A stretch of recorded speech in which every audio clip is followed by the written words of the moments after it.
기준금리가 14개월째 사상 최저 수준인 연 2%로 동결됐습니다. 김종수 한국은행 총재는 기준금리 인상을 위해서는 민간 부문의 자생력 회복이 전제돼야 한다고 밝혔습니다. 정부는 내년부터 국제회계 기준인 IFRS를 도입하더라도 기업의 세금 부담이 갑자기 커지지 않도록 보완책 마련에 나서기로 했습니다. 저축은행의 재무 건전성 기준이 은행 수준으로 강화됩니다. 금융위원회는 저축은행에 대한 국제결제은행 기준 자기자본 비율 최저치를 현행 5%에서 7%로 높이기로 했습니다. 수입 원자재 가격 지수가 18개월 만에 최고치를 기록했습니다. 지난달 30개 주요 수입 원자재 가격의 흐름을 나타내는 코이마 지수는 296.87로 전달보다 14.05포인트 올랐습니다. 여러분 안녕하십니까. 라스트 성공 전략의 김종성입니다. 코스피가 큰 폭으로 하락하고 있습니다. 두 자릿수의 하락세를 현재 보여주고 있는 상황인데요. 마침 그래도 1720포인트를 회복하면서 다시 회복세로 접어든 모습을 짧은 순간에 보여주고 있습니다. 코스닥 역시 511포인트를 기록하면서 어제에 비해서는 좀 좋지 않은 흐름을 보여주고 있습니다. 코스피 시장에서 외국인들이 21거래일 만에 매도로에 나서면서 시장에 좀 불안감을 안겨주고 있습니다. 기관의 매물도 폭주하고 있어서 시장은 하락 쪽으로 가닥을 잡아가고 있는 것 같습니다. 개인이 그나마 좀 매수를 하고 있습니다. 선물시장에서는 외국인들의 매도 물량이 꽤 많이 나오고 있습니다. 시장 베이시스가 0.57 사이를 왔다 갔다 하고 있는 가운데 프로그램에서도 매물이 꽤 많이 나오고 있습니다. 최근 베이시스가 1.2를 훌쩍 넘었던 점을 감안하면 최근 상황을 좀 심상치 않게 생각하는 그런 움직임으로 감지할 수 있을 것 같습니다. 차익 매물이 현재 쏟아지고 있는 상황입니다. 오늘 스피드 종목 상담 샵 5588번으로 문자 남겨주시면 되겠습니다. 좀 많이 하락하고 있기 때문에 지금 자기가 갖고 있는 종목을 어떻게 해야 될지 상당히 고민이 많으신 분들이 꽤 있을 것 같습니다. 저에게 문자를 남겨주시면 되고요. 가지고 계신 종목의 비중과 매수 가격, 매수 시점까지 그리고 추가로 궁금한 사항이 있으면 그 점도 함께 남겨주시면 저희가 성심성의껏 상담을 해드리도록 하겠습니다. 먼저 시황센터 연결해서 현재 주식시장 어떻게 흘러가고 있는지 한번 진단해 보도록 하겠습니다. 시황센터 나와주세요. 네, 시황센터입니다. 21거래일 만에 외국인들의 순매도로 전환했고요. 프로그램을 앞세운 기관의 차익 실현 매물이 나오면서 코스피가 장중에 1710선까지 하락하기도 했습니다. 장 마감을 1시간 정도 앞두고 다시 코스피는 1720선 위로 올라와 있는 상태입니다. 미국의 소매 유통업체들의 매출 증가 소식에 간밤에 미국 증시가 상승으로 장을 마쳤고요. 이 같은 소식에 투자 심리가 호전되면서 코스피 역시 어제보다 1포인트 상승한 1735로 장을 출발했습니다. 오전 중에는 1737선까지 오르며 영고점을 다시 경신하기도 했는데요. 하지만 원달러 환율이 1120원 선 아래로 떨어지면서 IT 대형주들이 약세를 보이는 등 수출주가 조정을 받았고요. 외국인들이 21거래일 만에 순매도로 전환했고 기관 쪽에서도 차익 실현 매물이 출회되면서 코스피는 1710선을 하회하기도 했습니다. 장 막판 들어서는 다시 조금씩 올라와 주고 있는 상황입니다. 오늘 금통위의 기준금리 동결 소식이 전해졌는데요. 이미 예상됐었던 만큼 증시에는 별다른 영향을 미치고 있지는 않은 것으로 분석이 되고 있습니다. 이어서 코스닥 쪽도 살펴보겠습니다. 코스닥 지수 역시 장 초반에 하락 반전한 이후에 510선을 붕괴했다가 다시 510선을 회복하고 있는 모습입니다. 코스닥 지수는 어제보다 2포인트 상승한 515로 장을 출발했는데요. 외국인들이 8거래일 만에 순매도로 돌아섰고요. 여기에 기관까지 차익 실현 매물을 쏟아내면서 코스닥 지수는 하락세를 면치 못하고 있습니다. 하지만 오늘 510선은 지켜주는 모습이 장 막판 들어서 나오고 있는 모습입니다. 이어서 오늘 특징을 보이고 있는 업종들, 특징주들 살펴보도록 하겠습니다. 그간 상승장을 주도해왔던 IT 대형주와 자동차주들이 오늘도 쉬어가는 모습을 보이고 있습니다. 원달러 환율이 1110원대로 내려온 것이 부담으로 작용하고 있는 듯한 모습인데요. 삼성전자가 0.5% 하락한 85만 8천원 선까지 내려와 있는 상태고요. 그밖에 LG 디스플레이와 기아차가 이때 내리고 있습니다. 장중 하락세를 보였던 LG전자와 하이닉스는 다시 보합권까지 올라와 있는 상태고요. 현대차 역시 현재는 보합권 내에서 거래가 계속되고 있습니다. 이어서 철강 금속 업종 흐름 보겠습니다. 오늘은 대부분의 업종이 하락한 가운데 그중에서도 기관과 외국인의 차익 실현 매물이 쏟아진 철강 금속 업종의 낙폭이 크게 나오고 있습니다. 포스코가 2% 하락하면서 54만 6천원 선에서 거래가 되고 있고요. 그밖에 고려, 아연, 현대제철 모두 약보합권에서 소폭 조정을 받고 있습니다. 아시아나항공과 대한항공이 나란히 52주 신고가를 경신하면서 상승 랠리를 펼치고 있습니다. 실적 개선 기대감이 반영되고 있는 것으로 분석되는데요. 대한항공이 1.5% 상승세고 아시아나항공은 10%나 급등을 하고 있습니다. 대한항공 같은 경우는 1분기 사상 최대 실적을 달성할 것이라는 전망이 나오고 있는데요. 2년 만에 7만 원 선을 회복하고 있습니다. 그 밖에 몇몇 여행주들도 상승을 하고 있는데요. 원화가 강세를 보임에 따라서 여행주들이 상승세를 탈 것이라는 기대감이 나오고 있습니다. 하나투어가 2% 상승 중이고요. 모두투어 같은 경우에도 5% 오름폭을 늘리고 있습니다. 북한이 남측 자산을 동결할 것이라는 소식이 전해지면서 남북 경협주가 일제히 하락하고 있습니다. 이화전기가 7% 급락하고 있고요. 광명전기, 대룡산업 모두 6% 이상의 낙폭을 보여주고 있습니다. 인천에서 구제역이 발생했다는 소식에 오늘 백신과 수산, 닭고기주들이 일제히 상승하고 있습니다. 대체주들 위주로 매수세가 유입되고 있는데요. 중앙백신이 14% 가격 제한폭까지 올랐고요. 파루 역시 9% 급등하고 있습니다. 수산주인 신라수산과 사족, 오양 역시 2% 이상 오르고 있고요. 장중 강세를 보였던 동우는 현재 소폭 하락으로 돌아선 상태입니다. 수입 소고기 관련주인 한일 사료 역시 오늘은 매수세가 유입이 되고 있습니다. 지금까지 시황센터였습니다. 네, 낙폭을 조금 더 늘려나가고 있습니다. 코스피가 0.5% 하락하면서 현재 1724포인트를 기록하고 있습니다. 그래도 장 중반부에 비해서는 그나마 나은 흐름을 보여주고 있습니다. 코스닥은 511포인트를 현재 기록하고 있습니다. 현재 시장 상황에 대해서 더욱 자세히 알아보도록 하겠습니다. 대신증권 최재식 팀장 연결되어 있습니다. 안녕하십니까? 네, 안녕하십니까? 네, 장중에는 1710선대까지 밀리기도 했습니다. 오늘 외국인들이 선유물 모두 매도 공세를 펼쳐주고 있는데 지금 선물 시장에서는 장중에 8,000계약 넘는 외국인들의 매도 물량이 나오기도 했거든요. 왜 그런 거죠?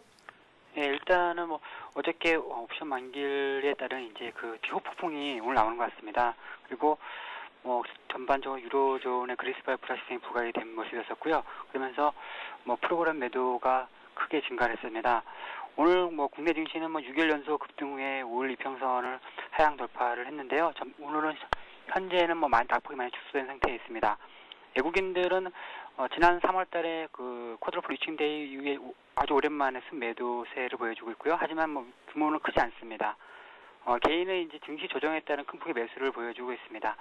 오늘 시장의 특징주로는 우리 금융 지주를 볼 수가 있는데요. 예금보험공사가 이제 한 7,254만 주의 우리 금융 주식을 이제 블록 세일을 하면서 이 부분에 따른 대기 물량 이슈가 소멸되면서 향후에 대한 이제 그 물량 압박 부담 완화와 함께 민영화 관련 인사 비용 모멘텀 부각이 작용한 것으로 보여집니다. 네, 그렇군요. 오늘 우리 증시에서도 이 외국인들이 모처럼 매도를 하고 있다는 점이 좀 심상치 않게 받아들이고 있는 그런 모습입니다. 오늘 장 얼마 남지 않았습니다. 살펴봐야 될 내용 상당히 많을 것 같은데요. 어떤 부분에 저희가 집중해서 살펴보는 게 좋을까요? 예. 일단은 오늘 전반적으로 외국인들의 매도세가 크진 않습니다. 그래서 그 부분에 대해서 좀 더 모장에도 외국인 매도세가 이렇게 좀 강화되지 않는지 이렇게 좀 봐야 될 것 같고요. 전반적으로 시장은 기술적인 부담이 있는 가운데 우일선을 회복하는지도 주목할 필요가 있습니다. 현재 보러 보면 우일선 같은 경우는 한 1727포인트 정도 되고요. 그리고 최근에 다시 금리 인상 우려가 다시 부각된 중국 증시라든지 중국 증시 관련된 부동산 업종 지수 이 움직임을 볼 필요가 있겠습니다. 전반적으로 이제 단기 숨고르기 가능성은 여전히 열려 있습니다. 그렇지만 추세는 아직까지는 긍정적 관점이 필요해 보입니다. 왜냐하면 선진국의 점진적인 경기 회복과 기업 실적 모멘텀이 아직 긍정적으로 작용할 가능성이 크기 때문입니다. 네, 그렇군요. 일단 외국인들의 매도가 나오고 있는 거에 대해서는 그 양이 그다지 많지 않다라는 점에서 그렇게 크게 우려할 만한 상황이 아니라는 뜻으로 받아들일 수도 있을 것 같습니다. 그렇다면 저희가 관심을 가져봐야 될 만한 업종 어떤 것들이 있을까요? 네. 일단 기존 주도주하고 약간 비주도를 나눠보는데요. 기존 주도주 반도체, 전자장비, 기기 이쪽에서는 계속적으로 긍정적 관점이 필요하겠습니다. 자동차에서는 대표적으로 기아차는 계속 관점을 긍정적으로 가져가도 될 것 같고요. 기계 업종에서는 이제 두산 인프로코어 중심으로 좀 볼 필요가 있겠습니다.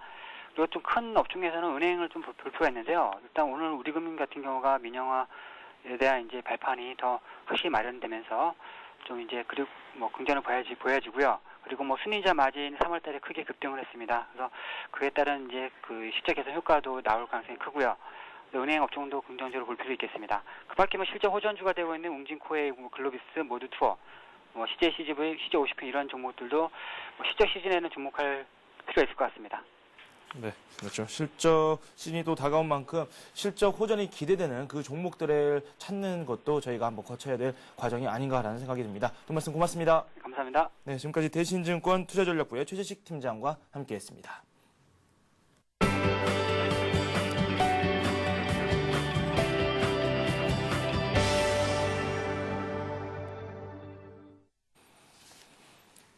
네, 오늘의 이슈 한번 살펴봐야 되겠죠. 어떤 이슈들이 떠오르고 있는지 살펴보도록 하겠습니다. 네, 코스피가 하락을 하고 있습니다. 그래도 낙폭을 어느 정도 만회를 하고 있습니다. 두 자릿수 하락을 정중에 하기도 했는데요. 이 아슬아슬하게 연고점을 높여나가는 모습을 보였던 코스피가 오늘 좀 크게 조정을 받고 있습니다. 그 원인이 무엇인지 분석해 보도록 하겠습니다.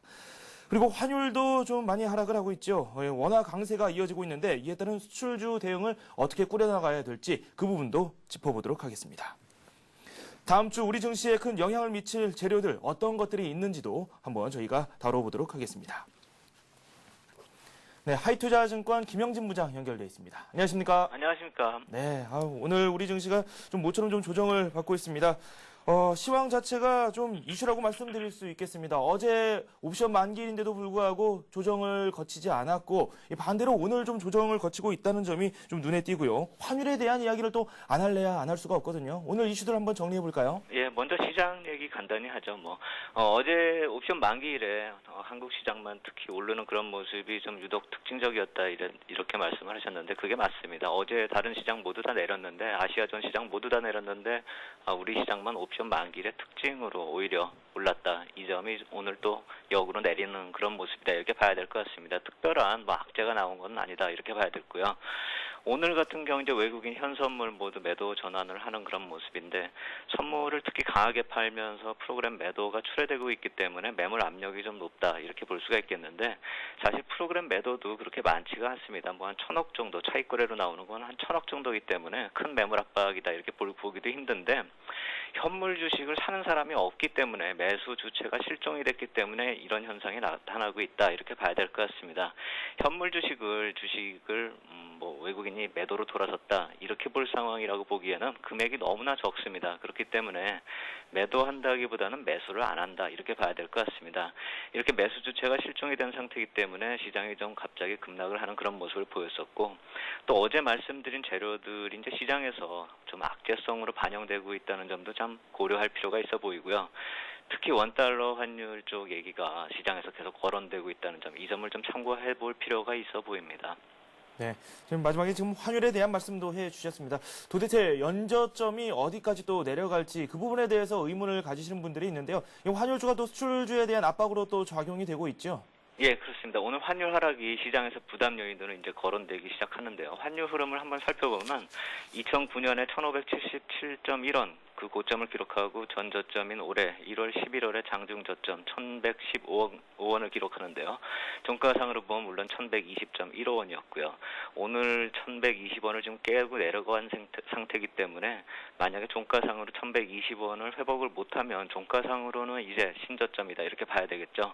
그렇기 때문에 오늘 1,120원을 회복을 하느냐 이게 관심이다 이렇게 봐야 될 텐데 이제 거의 2시가 넘어가고 있는 상황이기 때문에 1,120원 회복이 좀 힘들지 않겠는가 이렇게 봐야 될 테고 그렇기 때문에 환율 쪽에 또 새로운 저점이 형성되고 있다는 점, 이 점을 좀 봐야 된다 이 말씀을 드리는 것이고요.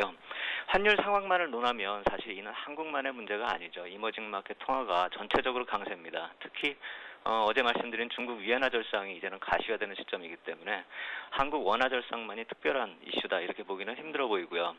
특히 이제 어제 가이트너 중국 방문 이후에 특별한 성명 발표가 없으니까 또 위안화 절상이 연기되는 거 아니냐 이런 얘기가 나오고는 있는데 뉴욕타임스는 이제 다음 주에 그 미중 정상회담을 전후로 해서 발표될 수도 있고 빠르면 그 이전에도 발표될 수 있다고 보도하는데 그렇다면 이번 주말에 또 발표될 수 있다라는 그런 얘기고요.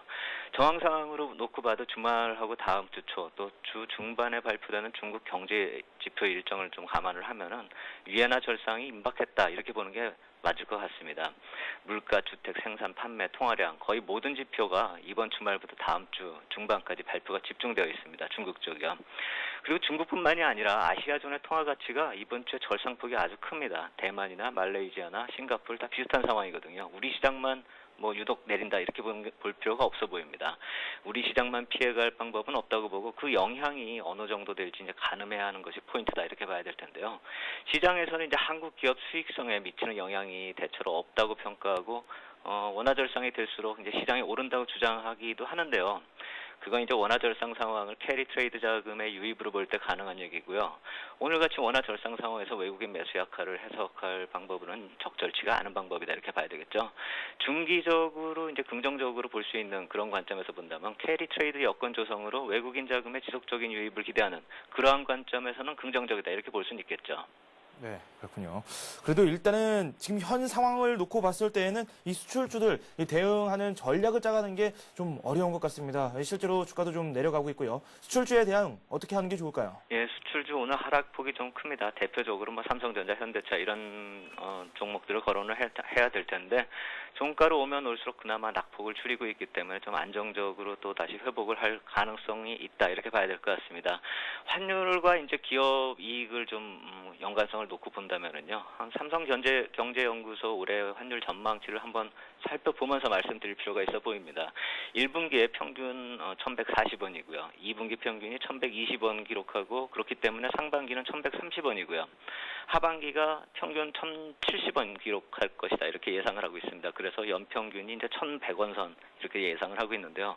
보통 대기업의 경우는 이제 사업 계획을 세울 때 그룹에서 정한 일정한 이제 경제 환경 속에서 정하는 게 일반적이죠. 환율도 마찬가지입니다. 그렇다면 이제 한국 시장에서 가장 큰 이익을 내는 삼성전자를 감안할 때 이러한 흐름 속에서 이익 모멘텀이 유지된다 이렇게 봐야 되겠죠. 그렇기 때문에 2분기 초반인 현 시점에서 1,120원대를 크게 하향한다면 그건 기업 이익 모멘텀에 약간 좀 문제가 생길 수도 있다 이렇게 봐야 되겠죠. 그렇기 때문에 그 폭이 어느 정도냐 이게 중요하다는 것입니다. 물론 그 폭이 이제 어느 정도 될지는 현재 예측한다는 것이 좀 무리지만요. 이제 곧 가시화될 위안화 절상이 신경 쓰이는 것이 바로 이 폭 때문입니다. 시장에서 예상하는 소폭 절상 정도로 위안화가요. 소폭 절상 정도로 마무리된다면 한국 시장의 영향은 단기간에 마무리될 수도 있고요. 또 위안화 절상 발표가 빠르면 빠를수록 이런 불안한 모습이 좀 빨리 끝난다 이렇게 봐야 되겠죠. 네, 그렇군요. 그렇다면 이 수출주들에 대해서 좀 적극적으로 저희가 뭐 매수라든지 그런 관점에서 다가서는 거에 대해서는 어떻게 생각하십니까? 제가 삼성전자 같은 경우는 85만 원 초반대에서는 매수를 했으면 하는데요. 약간은 이제부터는 좀 분할로 접근하자 이 말씀을 드릴 수밖에 없을 것 같습니다. 왜냐하면 환경이 약간씩 변하고 있기 때문에요. 적극적인 매수보다는 좀 분할 매수 쪽으로 좀 여유를 두고 좀 시장을 접근할 필요 있어 보인다 이렇게 생각이 됩니다. 네, 그렇군요. 네, 삼성전자라든지 뭐 수출주들에 대해서는 조금은 조심스럽게 분할로 접근하는 전략에 대해서 말씀을 해 주셨습니다. 이제 이번 주가 또 다 갔네요. 이 다음 주 저희 전략을 또 어떻게 짜가는지 이게 상당히 중요할 것 같은데 어떤 부분을 저희가 살펴보고 접근하는 게 좋을까요? 예, 어제 미국 고용 지표도 안 좋았거든요. 민간 지표가 시장에서 아주 큰 호재로 작용을 하다가 주 중반 넘어서면서 이제 악재로 변화가 되고 있습니다. 지난달 소매 매출이 10년 만에 최고치란 소식이 이 악재를 덮어서 어제 좀 상승을 만들었다 이런 형국인데요. 전체적인 흐름으로 보면 결코 좋은 모습이 절대 아닙니다. 그렇기 때문에 다음 주에 나오는 민간 경기 지표 쪽을 좀 주시해야 한다 이렇게 말씀을 드리는데요. 다음 주는 지표 발표 일정이 4월 중에 가장 많은 주입니다. 기술적으로도 이제 단기 상승 추세가 유지되느냐에 관건이 되는 주인데요. 그렇기 때문에 이 지표들의 발표가 그 어느 때보다도 관심이 필요하다 이렇게 말씀을 드리겠습니다. 12일 날 발표되는 이제 OECD 경기 선행 지수로 시작해가지고 중반에 이제 중국 물가 지수, 주말에는 주택 착공 건수까지 아주 많은 지표가 발표되거든요. 물론 12일부터 13일 열리는 미중 정상회담 빼놓을 수가 없습니다. 미국 경기 상승 추세가 유지되느냐와 이제 민간 경기의 회복이 가시화가 지속되는가가 포인트인데요. 다음 주 지표 12일부터 16일까지 거의 주초부터 주말까지 계속 이어지기 때문에 이 지표 좀 주시하면서 시장 접근할 필요 있어 보입니다. 네, 참 다양한 재료가 우리를 기다리고 있네요. 뭐 경기 선행 지수부터 소비자 물가 관련 지표까지 참 많은 것들을 살펴봐야 될 것 같습니다. 다음 주도 저희 상당히 바쁠 것 같습니다. 김 부장님 고맙습니다. 감사합니다. 네, 이렇게 해서 이슈 한번 짚어봤고요. 이어서 수급 상황 짚어보도록 하겠습니다. 수급 엑스파일 최일종 팀장님을 만나볼 차례인데요. 이분은 오늘 수급 어떻게 보고 계실지 저도 상당히 궁금합니다. 최 팀장님. 네, 안녕하십니까? 네, 안녕하십니까. 오늘 외국인들이 오랜만에 매도에 나서고 있습니다. 그렇게 그 폭이 크지는 않다고 앞서서 많은 전문가들이 말씀을 해주셨는데요. 현재 상황 어떻습니까? 네, 그렇습니다. 외국인들 간만에 현물 순매도 흐름을 보이고 있는데 그 규모는 상당히 좀 제한적으로 좀 약하게 들어오고 있는 그러한 상황이다라고 볼 수 있겠습니다. 전반적으로 개인들의 순매수세가 좀 강화되어 있고요. 기관들 역시 여전하게 매도를 좀 많이 하고 있습니다. 오늘 증시의 특징은 이제 옵션 만기, 전에 이제 옵션 만기가 지나갔죠. 국내 증시에서의 영향력 이런 부분에 이제 마감이 됐을 때 상승을 했던 부분이기 때문에 오늘 하락세는 그러한 부분을 어느 정도 되돌리는 그러한 현상이다라고 보시면 될 것 같습니다. 거기다가 대외적으로 이제 그리스의 불안 심리, 지수 고점에 대한 현금 확보 욕구가 강화되고 있는 이제 기관 투자가들 이러한 부분이 이제 외국인들 순매도 흐름으로 전환이 되면서 투자 심리가 장중에 살짝 안 좋아졌던 그런 흐름이 아닌가 이렇게 볼 수 있겠고요. 오늘 수급 동향을 살펴보게 되면은 이제 코스피 시장에서는 외국인들 369억의 순매도 흐름을 보이고 있고요. 기관에서는 2,892억의 순매도, 개인이 3,695억의 순매도 흐름을 보이고 있습니다. 코스닥 시장에서도 외국인들 순매도로 지금 접근을 하고 있는데요. 186억의 순매도 흐름을 보이고 있고요. 기관에서 15억 순매도, 개인이 196억의 순매수 흐름을 보여주고 있습니다. 네. 그렇군요. 오늘 외국인 그리고 기관이 관심을 보였던 그 종목들이 어떤 종목인지도 한번 살펴보죠. 네, 그렇습니다. 오늘 외국인들이 관심을 가지고 매수를 확대하는 그러한 종목들은 우리가 계속해서 말씀을 드렸던 종목들이 대다수다 이렇게 보시면 될 것 같은데 오늘 금액 순으로 한번 정리를 해보게 되면 삼성전자라든가 LG전자 그리고 우리금융 신한지주 그리고 한국전력과 SK텔레콤 그리고 삼성전기 포스코 순으로 대규모로 순매수를 지금 하고 있고요. 기관 쪽도 순매수 흐름 보이는 거는 별로 없습니다. 대부분이 지금 순매도를 지금 취하고 있기 때문에 한 5개 종목을 제외한다 이러면 나머지는 한 5억 정도의 전후 순매수 흐름을 보여주고 있는데 그 중에서 금액상으로 좀 많이 매수를 하고 있는 거 50억 이상의 순매수 흐름을 보이고 있는 게 하나금융지주입니다. 그리고 아시아나항공도 순매수에 지금 강화를 좀 시키고 있는 상황이고요. 그리고 LG화학, 신한지주, 대림산업과 호남석유, S오일과 SKCNC, 대한항공 쪽에 순매수 흐름을 지금 보이고 있고요. 동시 순매수 쪽은 좀 기관 쪽이 좀 적극적이지 않기 때문에 소극적이기 때문에 상당히 좀 미미합니다. 외국인 중심으로 이제 매수가 지금 강하게 들어오고 있는 부분인데 동시매매가 지금 되고 있는 외국인 기관 같이 매수하고 있는 쪽이 신한지주와 SK텔레콤, 두산중공업, LG이노텍 그리고 LS 쪽 이러한 쪽이 지금 순매수를 동시에 지금 들어오고 있는 그러한 종목이다. 이렇게 말씀을 드려볼 수 있을 것 같습니다. 네, 동시에 순매수가 들어오고 있는 종목들은 업종이 다양합니다. 기계부터 통신, 금융까지 참 다양한 종목이 올라와 있네요. 외국인들이 그래도 오늘 매도를 하고 있지만 그래도 사고 있는 그 종목들에 대해서는 꾸준히 매수를 하는 그런 움직임을 보여주고 있습니다. 앞서서 저희가 살펴봤던 여러 가지 관심 종목 한번 살펴봐야 되겠죠. 월요일부터 목요일까지 이 4종목 말씀을 해주셨는데 가장 수익률이 좋았던 게 어제 말씀을 해주셨던 이 LG상사거든요. 순차적으로 한번 살펴볼까요? 네, 그렇습니다. LG상사가 제가 어제 말씀을 드렸죠. 이제 추가적으로 적산병이 돌출이 되면서 이제 박스권 상단부를 돌파를 하는 그런 긍정적인 모습이 나타나고요. 실적이 밑바탕이 되고 있기 때문에 이러한 추세는 5일선을 따라서 계속해서 올라갈 것이다라고 보시면 될 것 같습니다. 그래서 33,300원 전일 제가 말씀을 드렸던 31,000원대 부분에서 33,300원까지의 분할 매수를 말씀을 드렸고요. 오늘 지금 현재가는 31,400원이 진행이 되고 있습니다. 여러 가지 이유가 있겠습니다만은 실적의 바탕이 둔다라는 거 이러한 부분을 생각해 봤을 때 32,900원, 950원의 전고점 무난하게 돌파할 가능성이 있겠다라는 생각이고 주봉상으로 봤을 때 우리가 목표 주가를 이제 봤던 부분이 35,000원 부분이 되겠죠. 그래서 36,900원 월봉상으로 2007년도에 나왔던 부분을 거의 육박하는 그런 목표가가 나올 가능성이 좀 있겠다라는 생각이고요. 손절가는 아직까지 크게 생각은 안 하셔도 되지 않느냐 이렇게 보고 있습니다. 네, LG 상사에 대한 말씀을 해주셨고, 월화수 저희가 삼성 SDI와 우리투자증권, LG 이 세 종목을 한번 살펴봤었는데 그 종목들도 한번 진단 좀 해주시겠습니까? 네, 그렇습니다. 먼저 SDI, 삼성 SDI를 한번 보겠는데요. 제가 말씀을 드렸을 때가 14만 9천 원 이상에서의 분할 매수 그리고 그때의 그 현재가 부분까지의 뭐 분할 매수를 말씀을 드렸습니다.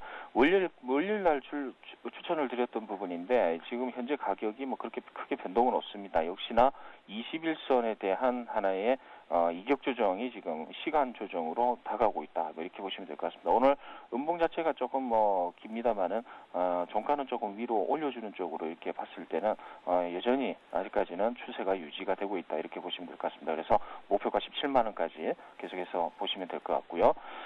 그 다음에 이제 우리투자증권을 이제 화요일 날 말씀을 드렸죠. 이제 16,500원 이상에서 이제 매수를 갖다 보내드렸는데, 20일까지의 조정이 어느 정도 나왔습니다. 그리고 16,000원까지 손절가는 안 나왔죠.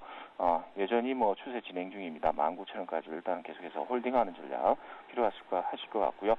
그 다음에 종목이 이제 수요일 날 말씀을 드렸던 LG 부분입니다. 아까 전만 해도 지금 상당히 큰 음봉이 나왔었던 부분인데, 일단 5일선을 회복을 하면서 어느 정도, 다시 이제 추세를 갖다가 유지를 시키려는 그러한, 의도가 이제 다분히 깔려있다라고 보시면 될 것 같습니다.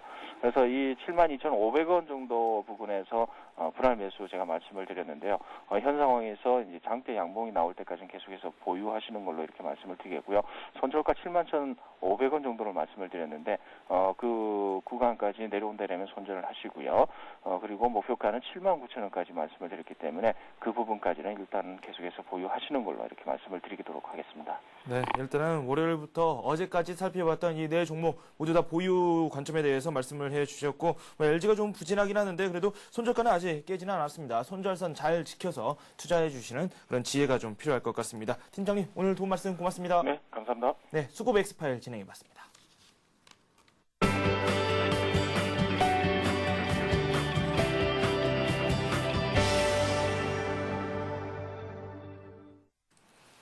네, 백룡승천님과 함께 급등주 살펴보도록 하겠습니다. 안녕하십니까? 안녕하십니까? 네, 오늘 급등이 예상되는 종목들 어떤 종목들이 있습니까? 예, 오늘은 이번 주 동안 추천드린 종목을 좀 살펴보고요. 또 급등할 수 있는 종목들은 월요일 날 다시 또 한번 재선정을 해서 말씀을 드리도록 하는데요. 월요일 날 추천드렸던 보혜양조. 일단 17,800원에서 매수를 드렸었고요. 경기 회복에 따라서 과실주 수요, 복분자라든가 매치순의 수요가 늘어날 거다. 이런 관점 때문에 17,800원에서 매수로 드렸었는데요.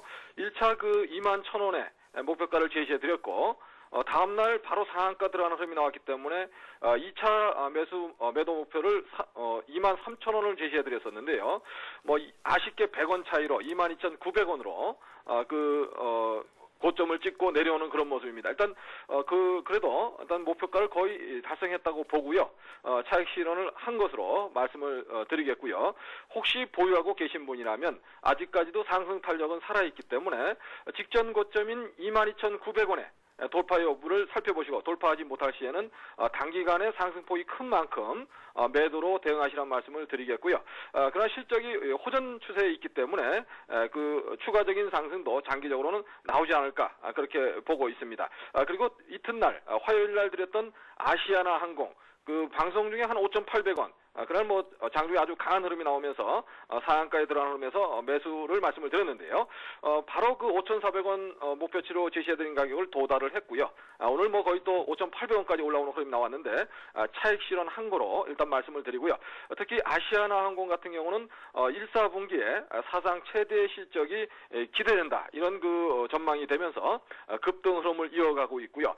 특히 그동안에 감자 우려가 있었는데 당분간 감자나 증자를 하지 않겠다. 이런 채권단의 발표가 있으면서 급등 흐름을 연출하고 있다고 보여집니다. 그러나 현재 4,000원대에서 단기간에 30% 이상 급등 흐름이 나왔기 때문에 이제는 차익 실현 전략으로 대응하시는 게 좋다는 말씀을 드리고요. 그리고 3일째 드렸던 상보 CNT 필름의 인증이 임박한 종목으로서 중장기로 보자 이렇게 말씀드렸는데요. 자, 9,300원에 말씀드려서 지금 한 90원 정도 밀린 상태입니다. 일단 매수 시점이 좀 적정하지 않았다고 보고요. 다음에 다시 한번 매수계를 잡아보겠다는 말씀을 드리고 일단은 보유하신 분들은 중장기로 가신다면 보유가 아무 무리가 없다는 말씀을 드리고요.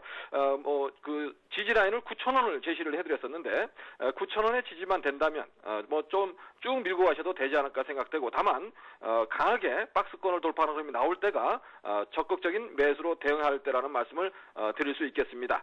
또한 어제 드렸던 일신 바이오 신고가 나가면서 좋은 흐름을 보여주고 있는데요. 자, 4,900원의 그 매수를 말씀을 드렸고요. 현재 그 100원, 60원 정도 올라와 있는 상태인데요. 매물이 없다는 점에서 현재 그 추세를 이어가면서 상승 추세를 이어갈 거로 예상이 되고요. 특히 실적 호전 추세가 이어질 거로 예상되는 바이오 장비 관련주라는 점에서 주목하시라는 말씀을 드리고요. 현재 그 4,600원 정도 지지 라인을 설정해 보시고 5일선을 깨지 않는다면 한번 쭉 밀고 가보시는 전략이고요. 그 6,000원의 목표가를 제시해 드렸는데요. 현재가에서 한 20% 정도 남아있다는 말씀을 드리고 목표가를 그대로 유지하면서 가져가시라는 말씀을 드리겠습니다. 네, 일신바이오는 일단 보유, 마찬가지로 상보 역시 보유 의견을 제시해 주셨습니다. 상보 같은 경우는 박스권을 돌파할 경우 그때는 이 매수 관점을 적극적으로 가져가라라는 말씀을 해주셨고요. 보혜양조와 아시아나는 차익 실현에 나서라고 당부해 주셨습니다. 고맙습니다. 감사합니다.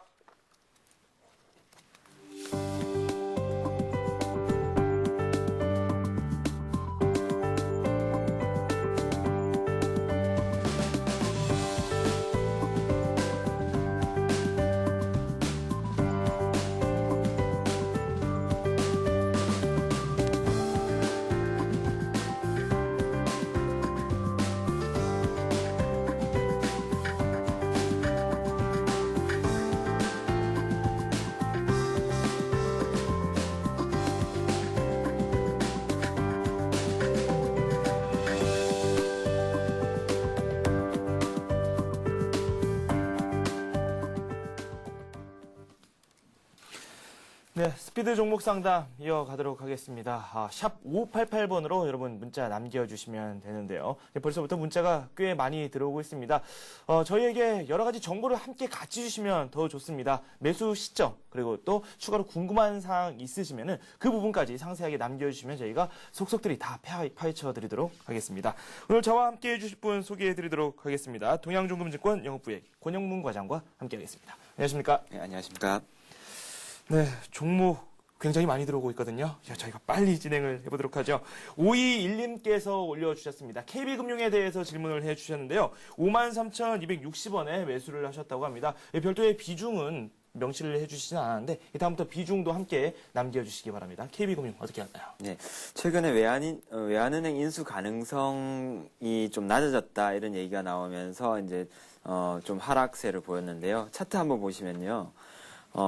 지금 가격 52,300원, 52,000원대까지 이제 하락하는 모습을 보였고, 주봉상으로 한번 보시게 되면은, 전반적으로 올 초에 들면서, 하락세를 보이다가 어느 정도 반등 시세가 나왔지만은 20주 이평선에 걸리면서 다시금 하락세를 보이고 있습니다. 이러한 추세라면은 만약에 이런 추세대로 흘러내리게 된다라면 하락 N자로 흘러내릴 가능성이 높은데요. 일단은 기준을 두 가지 정도로 하나 제시를 해드리겠습니다. 첫 번째로는 가격적인 부분에서 일단은 1차로 지지될 수 있는 선이 한 5만 원 정도가 지지되는지 여부를 한번 보시고요.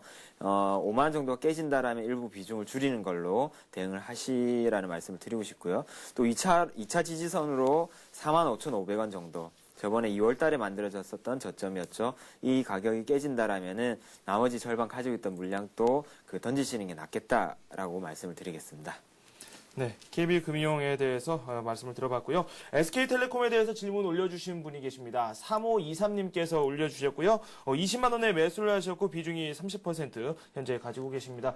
좀 고점에 잡으신 것 같다라는 생각이 듭니다. SK텔레콤이 최근 들어서 좀 등락이 있었는데 네. 어떻게 할까요? 네, 4월부터 마케팅 비용에 대한 제한 규정이 시행이 되기 때문에 일단은 좀 긍정적으로 볼 수 있다. 왜냐하면 1분기에 KT와 그다음에 SKT가 아이폰과 그다음에 옴니아2 출시를 두고 과열 경쟁으로 인해서 마케팅 비용이 상당 부분 많이 반영이 됨으로 인해서 분기 실적이 좋지 않게 나올 수가 있다라는 점을 감안을 해 본다라면은 4월 달부터는 마케팅 비용의 제한 규정이 시행될 시에 그러한 비용 부분에 있어서는 좀 절감이 될 수 있다는 점에서 좀 긍정적으로 보이고요. 차트 보시면서 말씀을 드리겠는데요. 지금 보시는 차트는 SK텔레콤의 일봉 차트입니다. 한동안 이렇게 박스권을 그리는 모습을 보여주었는데요. 고점이 어느 정도 일정하면서 저점도 일정한 이러한 박스권의 모습을 보여주었는데요. 일단은 제가 보기에는 그러한 마케팅 비용의 그 감소가 일어났을 시에 어떤 실적 부분의 증가로 인해서 조만간에 아마 박스권 돌파가 일어나지 않을까라고 보여지는데요. 주봉상으로 한번 보시더라도 최근 들어 이러한 박스권 흐름들이 계속적으로 이어지고 있지만은 네. 조만간에 이러한 뭐 실적 부분들로 인해서 한번 돌파가 되지 않겠느냐. 그렇다라면은 그 매수하신 가격대인 20만 원 근처까지는 한번 그 갈 수 있는 가능성이 있겠다라는 점에서 일단은 박스권 하단인 17만 원대가 깨지지 않는다라면은 일단은 보유 홀딩 하시라는 말씀을 드리겠습니다. 네, 20만 원까지 갈 수 있을지 그 부분에 대해서 좀 의구심이 드는 건 사실이거든요. 지금 두 번이나 그 부분에서 계속해서 내려오는 그런 흐름이 나왔기 때문에 지금 현 주가 상태에서도 이 SK텔레콤에 대한 전망 무작정 이렇게 밝다고 보기는 조금 어려울 것 같다는 생각이 개인적으로 드는데 어떻게 보십니까? 네, 일단은 무선 인터넷이라는 부문은 향후에 이제 실적이 좀 더 증가할 수 있는 매출이라든지 영업이익, 당기순이익 전체적으로 이렇게 증가할 수 있는 그런 모멘텀 측면에서도 접근할 수 있다라는 말씀을 드리고 싶고요. 그리고 여태까지 이러한 이 통사들의 수익원의 기본적인 부분들이 그 통화료, 그 다음에 그 문자라든지 이런 부분들이었는데 무선 인터넷이 그 시행이 되고 스마트폰이 확대가 됨으로 인해서 이러한 그 이 통사들의 수익원들도 좀 더 다양해질 수 있다라는 점에서 좀 긍정적으로 봐도 되지 않겠느냐 그렇게 판단이 됩니다. 네, 뭐 SK텔레콤 일단은 조금 기다리시는 자세가 필요할 것 같습니다. 17만 원 선 아래로 그렇게 쉽게 내려가고 있진 않기 때문에 이 부분에서 지지를 잘 받고 있는지 확인을 하시고 전략을 한번 꾸려 나가는 게 좋을 것 같습니다. SK텔레콤 일단은 보유 의견을 내주셨습니다. 방금 문자가 또 올라왔네요. 코오롱에 대해서 질문을 해주셨습니다. 3350원에 매수를 하셨고 20% 비중을 가지고 계신다고 합니다. 예전에 코오롱을 가지고 좀 이익을 보신 분이시거든요. 차익 실현했다가 다시 재매수를 하셨다고 하는데 최근 들어서 주가가 좀 부진합니다. 네. 뭐 매도를 해야 될지 그 부분이 궁금하신 것 같아요. 네, 알짜 자회사인 코오롱 인더랑 이 회사가 이제 분할을 했죠. 분할하고 난 다음에 이제 좀 상반된 흐름을 보이고 있는데요. 코오롱 같은 경우에는 분할이 되고 재상장이 되고 난 다음에 상당폭 상승하는 모습을 보이다가 옆으로 횡보하면서 지금 그 조정을 보이고 있습니다. 그렇지만은 코오롱 인더 같은 경우에는 여태까지 이제 코오롱 그룹의 알짜 자회사의 역할을 톡톡히 함으로 인해서 재상장되고 난 다음에 뭐 주가 흐름은 상당히 오히려 더 좋은 모습을 보이고 있는데요. 일단은 코오롱 같은 경우에는 코오롱 인더의 그 실적이 좋아지더라도 좀 간접적인 영향을 받을 수 있다라는 점에서 자회사에는 코오롱 인더가 더 좋겠다라고 판단이 되어지고요. 그런 점에서 볼 때 굳이 이제 그 이익 실현을 한번 하시고 그다음에 다시 매수하는 관점에서는 코오롱 인더 쪽으로 접근하시는 게 낫지 않겠느냐 그렇게 말씀을 드리고 싶습니다. 네, 일단은 이 코오롱 인더 쪽으로 더 관심을 가져봐라. 이렇게 뭐 대안을 구체적으로 더 제안을 해 주셨네요. 이렇게 해서 코오롱까지 한번 살펴봤고요. 이 네 번째 종목 살펴보도록 하겠습니다. 오성 LST에 대해서 질문을 올려주신 분이 계십니다. 7510님께서 올려주셨고요. 6,500원에 비중 50%를 현재 보유하고 계신다고 말씀을 해 주셨습니다. 오성 LST 지금 화면상으로 살펴보니까 지금 손실을 어느 정도 입으시고 있고 오늘도 낙폭이 좀 나오고 있거든요. 네, 오성 LST가 속한 업황 자체는 굉장히 좋은데요. 좀 긴 관점에서 한번 차트를 한번 보시면요. 일단 주봉 차트를 한번 보시면요. 2008년도에 한번 큰 시세를 주었고요. 그 다음에 2009년 접어들면서 옆으로 횡보하면서 박스권에 갇혀있는 모습입니다. 상당히 좀 그 지루한 모습인데 일단 업황 자체가 좋아지고 있고 그 다음에 삼성전자 최근에 뭐 하이닉스 그 다음에 LG 디스플레이 이런 그 선도업체들 그 기준으로 해가지고 실적이 좋아지고 있기 때문에 이런 쪽 회사와 관계를 맺고 있는 오성 LST의 실적도 좀 기대해 볼 수 있다는 점에서는 좋겠지만은 한 가지 기준은 두셔야 될 것 같습니다. 57,000원대가 만약에 깨진다 그러면은 일단은 리스크 관리 차원에서 일단은 좀 비중을 줄이시라는 말씀을 드리겠습니다. 네, 지금 가격대가 비중을 줄이는 가격대를 5,700원대. 네, 그렇죠. 예, 5,700원대에서 비중을 줄여나가는 전략에 대해서 말씀을 해주셨습니다. 오성 LST까지 한번 살펴봤고요. 예, LG 디스플레이에 대해서 질문을 올려주신 분이 계십니다. LG 디스플레이 오늘 좀 악재가 나왔습니다. 44,100원에 매수를 했는데 괜찮을까요? 이렇게 물어주셨습니다. 별도의 추가 정보는 없는데요. 오늘 LG 디스플레이, 이 삼성 쪽에서 또 8세대 공장 라인 증설에 대한 얘기가 나오면서 공급 과잉 문제가 또 대두되지 않았습니까? 이 때문에 좀 낙폭이 나오는 것으로 확인이 되고 있었는데 LG 디스플레이 어떻게 해야 될까요? 네, 차트 보시면서 말씀을 드리겠는데요. 일단은 주봉 차트 한번 보시게 되면요. 2008년 말부터 해서 이러한 추세대로 움직이고 있습니다. 뭐 중간에 이제 추세대를 한번 더 그어보게 된다라면은 이 중간 추세를 중심으로 해서 왔다 갔다 하는 그런 시세가 형성이 되고 있는데요. 뭐 최근 들어가지고 이제 주가가 많이 오른 것이 사실이고 그런 점에서 좀 조정이 있을 수 있다. 그런 점에서 어느 정도 물량 소화 과정을 거치고 난 다음에 계속적으로 추세 상향이 이어지겠다라고 생각이 되어지고요. 조정은 있을 수 있을 때 적어도 이러한 추세 하단이 깨지지 않는다라면은 뭐 보유하고 넘어가시는 것도 괜찮겠다라고 말씀을 드리겠습니다. 일단은 보유 전략에 대해서 말씀을 해주셨습니다. LG 디스플레이 저희가 이 수급 상황 알아볼 때 이 관심 종목으로 저희가 살펴봤던 그 종목이기도 합니다. 뭐 아직까지는 모멘텀이 훼손되지 않았다는 뜻으로 해석을 또 할 수 있을 것 같습니다. 이렇게 해서 LG 디스플레이까지 한번 살펴봤고요. 삼성전기에 대해서 의견이 들어왔습니다. 이 11만 7천 원에 매수를 하셨다고 합니다. 삼성전기 계속 상승을 할 수 있을지 아니면 매도를 해야 하나요? 이렇게 궁금증을 제시해 주셨습니다. 삼성전기가 최근 상당히 좋은 흐름을 보여주지 않았습니까? 네, 굉장히 탄력적인 모습을 보여주고 있죠. 차트 모습 한번 보시면요. 일단은 일봉 차트 모습에서도 보시다시피 상승하고 난 다음에 옆으로 횡보와 그다음에 조정 거치고 난 다음에 재차 상승하는 전형적인 상승 N자형의 모습을 보이고 있는데요. 최근 들어서 이러한 박스권을 상향 돌파하고 난 다음에 밑에 거래량 보시더라도 상당폭 거래량이 증가하면서 강하게 올라가고 있는 모습입니다.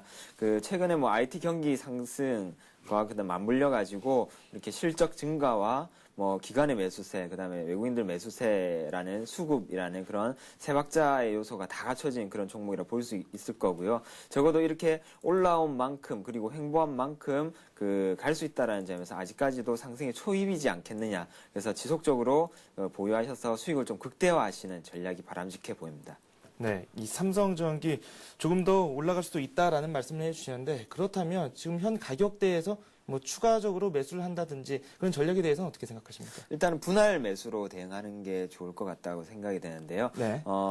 뭐 연일 올라서 이제 가격적인 부담은 실질적으로 매수자 입장에서는 굉장히 크지만은 그래도 이런 추세가 살아있는 종목들은 가격을 좀 더 주고 산다고 하더라도 적어도 한 3분의 1 정도 투입을 하고 거기에서 매수한 단가에서 한 10% 정도 만약에 빠진다라면 나머지 3분의 1 투입하고 이런 식으로 분할 매수 관점에서 접근하신다라면 좋은 결과가 있지 않을까 그렇게 생각되어집니다. 네.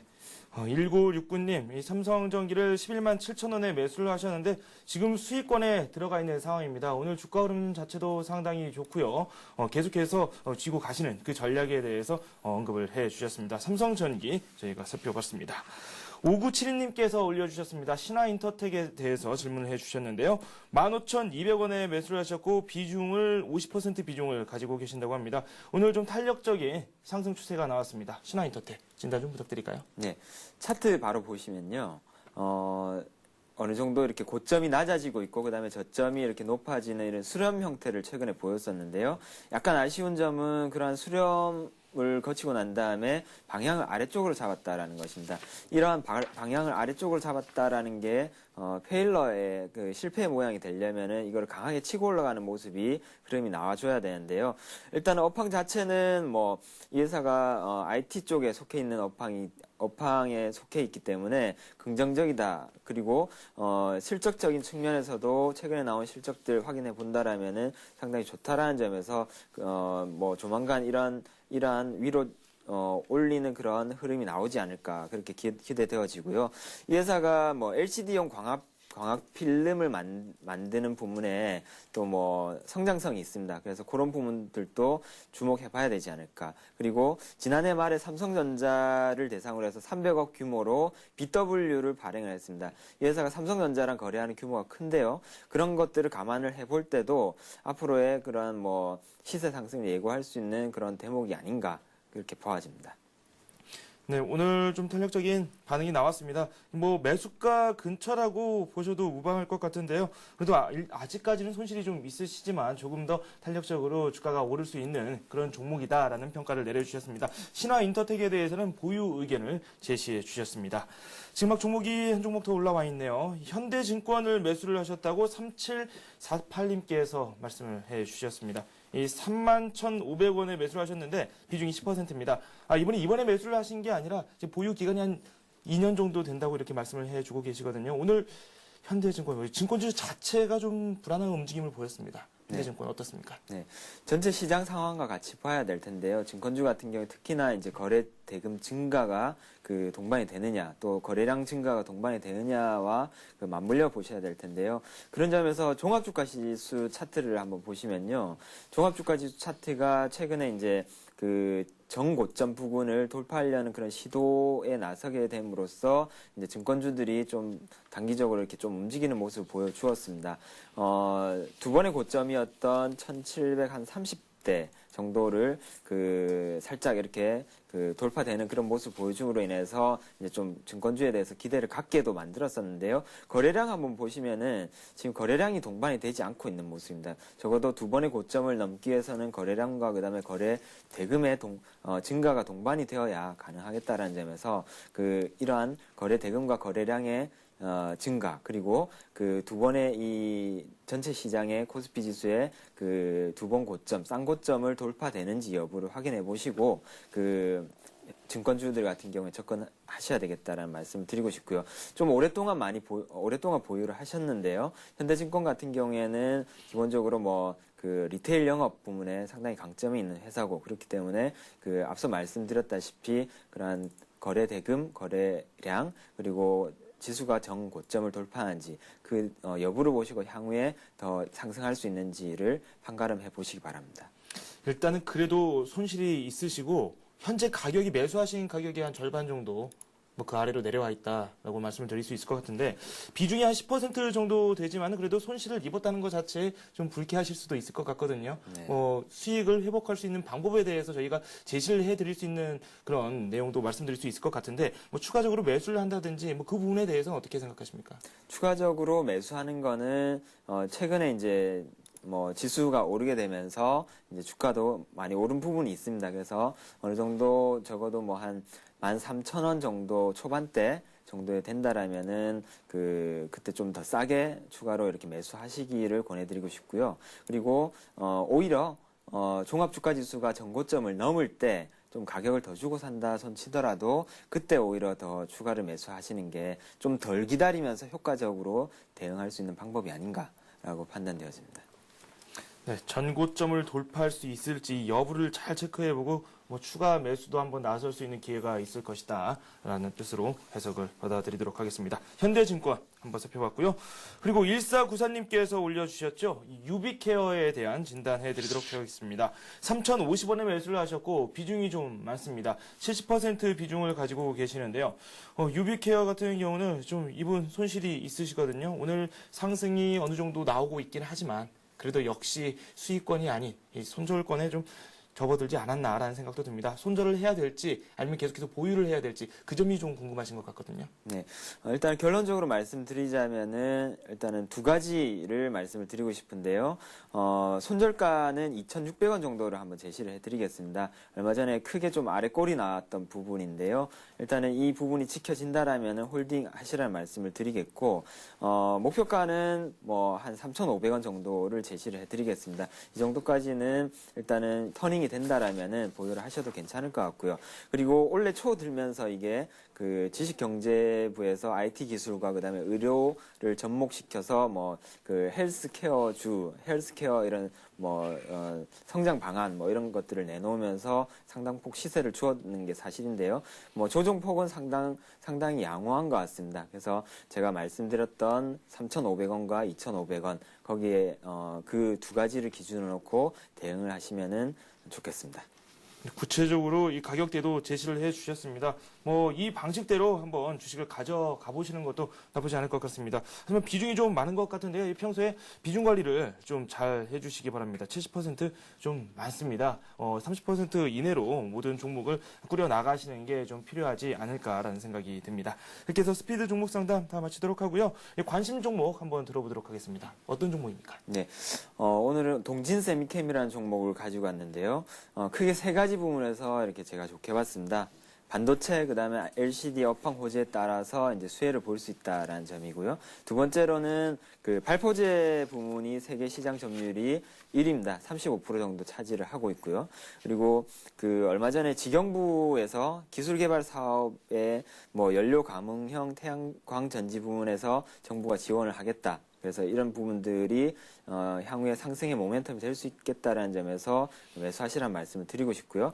일단 차트 보시면서 뭐 매수가, 목표가, 그다음에 손절가를 제시를 해드리겠는데요.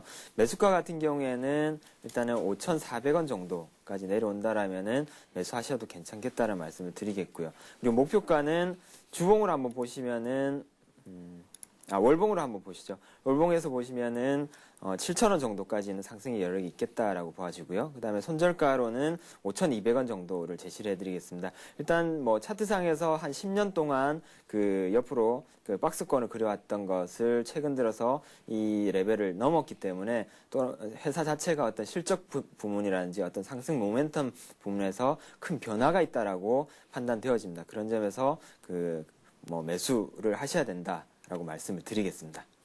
네. 동진세미캠에 대한 말씀을 들어봤습니다. 지난주 저희가 살펴봤던 종목이죠. 이 영우통신, 뭐 손절가까지 한번 내려가기도 했는데 다시 또 갭상승하면서 좋은 흐름을 보여주기도 했거든요. 이 영우통신에 대해서는 어떤 코멘트를 내려주시겠습니까? 네, 차트 보시면서 한번 말씀을 드리겠는데요. 일봉 차트상에서 제가 이제 저번 주에 이 부분에서 말씀을 드렸었는데, 일단 손절가를 짧게 잡아서 이렇게 손절가를 잠시 하회하는 모습을 보였습니다. 그렇지만은, 인도의 주파수 경매를 앞두고, 뭐, 이러한 그 와이브로주들, 그 다음에 통신주들이 강세를 나타내면서 이제 다시금 가격이 굉장히 많이 크게 회복이 되는 그런 모습을 보였는데요. 일단 손절가를 짧게 제시를 해드린 만큼, 손절가는 이제 리스크 관리 측면에서 필요하다라는 점에서 일단 손절가 하에는 이 종목은 손절로 대응을 하시고 그다음에 새로 들어간 동진세미캠을 좀 한 3주 정도 이번 주는 좀 길게 봤습니다. 한 3주 정도 길게 보고 한번 시세를 즐기셔도 되지 않겠느냐 그렇게 보아집니다. 네, 영우통신에 대해서는 일단은 이 손절하시는 이 전략에 대해서 말씀을 해주셨습니다. 동진세미캠에 대해서 제가 질문 하나를 더 드려도 괜찮을까요? 네. 이 동진세미캠 지금 주가 자체가 매수 가격보다 좀 올라와 있습니다. 오늘 좀 변동성을 가져가는 그런 움직임을 보여주고 있습니다. 지금 또 막 2.8% 급등한 채 시장 마감한 걸로 확인이 되고 있는데요. 다음 주에 접근을 할 때 좀 뭐 음봉이라든지 그리고 또 추세선이라든지 구체적인 매수 시점에 대해서 한 번 더 언급을 좀 해주시죠. 네, 박스권 돌파하는 종목들의 특징 중에 하나가 박스권 돌파하고 난 다음에는 어느 정도 매물 자체가 없기 때문에 상당히 좀 가볍게 움직이는 그런 경향이 있습니다. 동진세미캠 같은 경우에도 월봉 차트상에서도 보시다시피 최근 들어서 이러한 박스권 상단 한 4,500원 정도가 돌파되고 난 다음부터는 큰 매물 없이 지금 순조롭게 이렇게 탄력적으로 상승하는 모습을 보이고 있는데요. 그렇기 때문에 뭐 최근 들어서 며칠간 많이 올라서 가격적인 부담이 있다라고 느끼시는 분은 뭐 앞서도 말씀드렸다시피 그 분할 매수 관점으로 접근하시는 것도 괜찮아 보입니다. 일단은 뭐 지금 가격 정도에서 3분의 1 정도 매수하신다라면은 제가 제시해드렸던 그 매수 가격에서 또 뭐 3분의 1, 그 다음에 그 중간 정도 가격에서 또 3분의 1 정도 그렇게 매수를 하시면은 괜찮지 않을까 그렇게 보아지고요. 손절 가격은 제가 그 이하로 내려가게 된다라면 또 한 번 더 그 가격이 옆으로 횡보할 수 있는 그런 시간이 걸리기 때문에 손절 가격 명심하시고 지켜주시라는 말씀을 한 번 더 당부드리겠습니다. 네, 뭐 최소 뭐 보유 기간이라고 확 집어서 말씀을 해주신다면 어느 정도로 말씀해 주실 수 있을까요? 한 3주 정도를 보고 보유를 하시라는 말씀을 드리겠습니다. 네, 동짐 세미캠에 대해서 아주 자세한 의견을 제시해 주셨습니다. 지금 현재도 문자가 상당히 많이 들어오고 있습니다. 오늘 저희가 다 봐드리지 못한 그 종목에 대해서는 다음 주에 저희가 자세하게 한번 분석을 해드리도록 하겠습니다. 지금까지 동양정금증권 권용문 과장과 함께 스피드 종목 상담 함께 했습니다. 감사합니다. 네, 감사합니다. 네, 동시효과로 접어들었죠. 코스피가 현재 1722포인트를 걷고 있고 코스닥은 510포인트를 걷고 있습니다. 어제 상승을 해서 오늘 역시 좀 오르지 않을까라고 기대를 했던 분들이 상당히 많을 텐데 좀 아쉬운 하루가 아니었나 생각이 됩니다. 잠시 후 2부에서 오늘장 마감 소식과 함께 주요 경제 소식 가지고 자세한 소식 알려드리도록 하겠습니다. 여러분 고맙습니다.